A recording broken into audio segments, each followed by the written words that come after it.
Tip of the hat. This is another song that's definitely reflective, and it gives me a lot of sharp imagery. I mean, with a lot of clarity to it, because I feel like I'm sitting around a campfire after a long day of cattle herding. That's the feel. I hear you. And it's like this song was written well before Yellowstone was a show. And so I'm like, man, and the reason I'm going this route is like, where was the inspiration for the rhythm of the chord progression? Or were you just noodling around? Well, I guess, one thing I love to do, not all the time, but every once in a while, I'll just grab my guitar and just start working on different rhythm moves.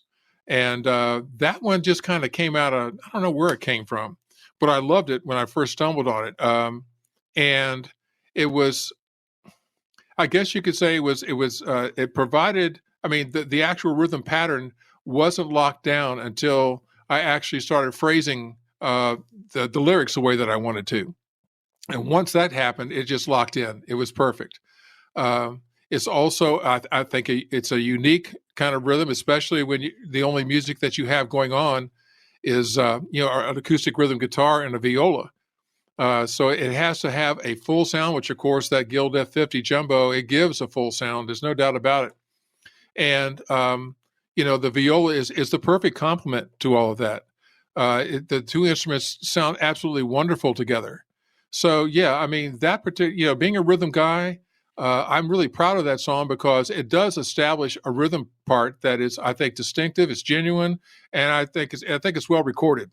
Simply because we spent some time on making sure we recorded that right. I hear you, and you're right. It is actually the whole record's recorded well, and I want people to understand. To my knowledge, you're still in your own studio with this. This is not Bob Smith's place. This is not anybody else's place. Oh no, this was at the Cosmopolitan. Right. Absolutely. And I've been to that dwelling before, and there is no excuse for anybody to record poorly because you have a, finger quotes here, a bad room. So I just wanted to put that out there. I appreciate that, man. The neat thing about recording it at the Cosmopolitan was the fact that we did the entire album, every single song, and we were in a special spot, like on a corner. So the room that we set up for the studio was a little bit more isolated than most, but not a single neighbor beside us, above us, or below us. None of them even knew that an album was even going on, which was actually really pretty cool, I thought. I mean, it was great because I didn't hear them either, which is exactly what I wanted for the studio. But, that was really kind of neat to actually do the entire process, whether it's recording all the tracks or doing the mixes through the speakers and stuff like that. That was the perfect place for that. And yeah, that was definitely, a Farley Music Services studio, production, no doubt about it. And it was a good one. And the other thing I like about this particular track, you was telling people to kiss your ass. That was my favorite part. I just want y'all to know y'all need to listen to this song just for that part. Well, I can tell you, the first verse about some people talk about letting it go. That reminded me of my early days, the first couple of years in my men's group. Where we used to get together in conversations, and some people you just couldn't let things go, or whatever. That kind of brought that lyric out. But the second lyric, that's all about Wesleyan. I left Wesleyan. I resigned from Wesleyan, and the bottom line is that was, it was an odd experience. I spent 28 years of my life at that institution, teaching, administering, advising.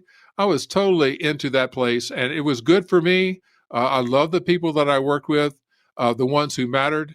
But there were a lot of administrative assholes, and there were also people who when I taught there, I taught as an adjunct. I was paid on an assistant professor salary, but I was still an adjunct. But at the end of the day, there are some people, no matter how good you teach, it doesn't matter, because if you haven't got the PhD beside your name, then you ain't shit, in their book. And I could care less about those people. Those people meant nothing to me.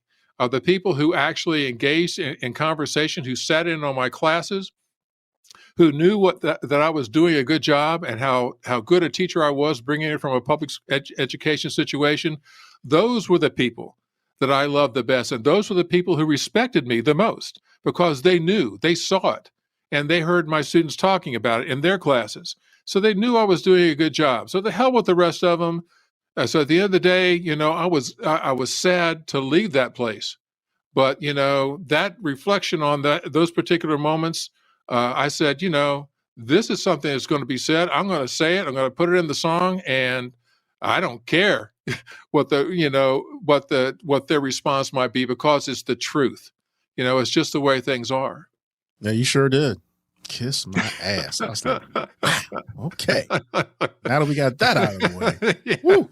But that's a great tune, man. That's a great tune. But I promise you, that's my favorite part every time I play it. I'm like, man, he don't like y'all.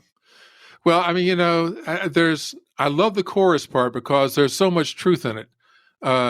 You're not really living if you're living a lie. I mean, I know so many people who just who live the lie every single day of their lives and haven't got a fucking clue, pardon my French, about what, living the good life or living life that actually is built upon great relationships and great conversations is all about. They got no clue what that's all about.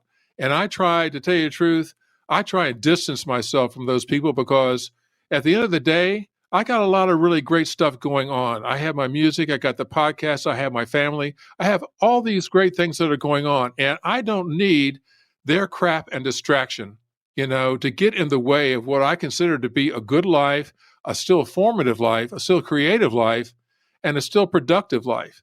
All they do is get in the way and eat up my time and my emotional energy. And I could do without that. I think most people could.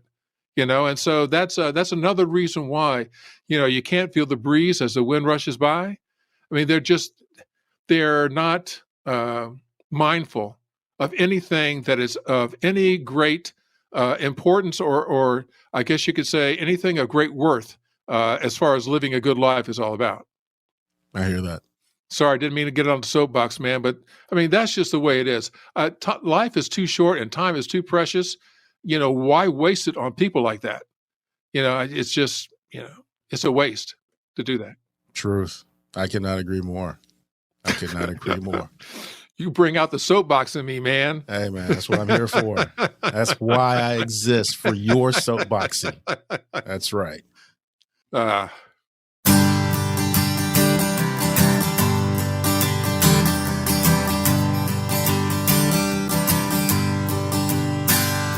Some people talk about letting it go, and some people hide it where the light never shows. Some talk and petition, and some never care. Life is a road sign, state of repair. 'Cause you're not really living if you're living a lie, and you can't feel the breeze as the wind rushes by. Don't try to determine or think it all through. A tip of the hat is all you can do.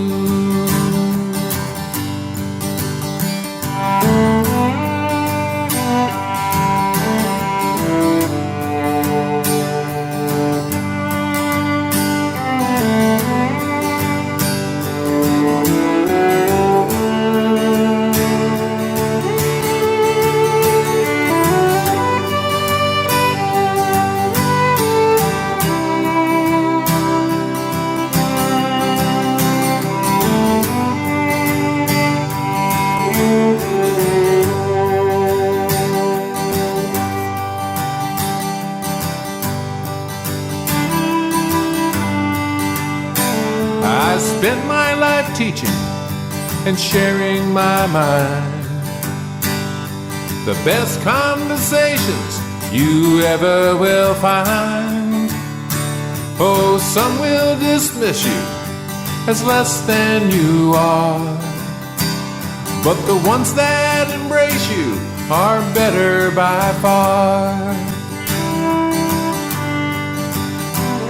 We can try moving forward and keep it on track, but we're always reminded it's the vision they lack. So now I'm retired, I'm finished at last, so the dean and my AD can both kiss my ass. 'Cause they're not really living if they're living a lie, and they can't feel the breeze as the wind rushes by. Don't try to determine or think it all through. A tip of the hat is all you can do.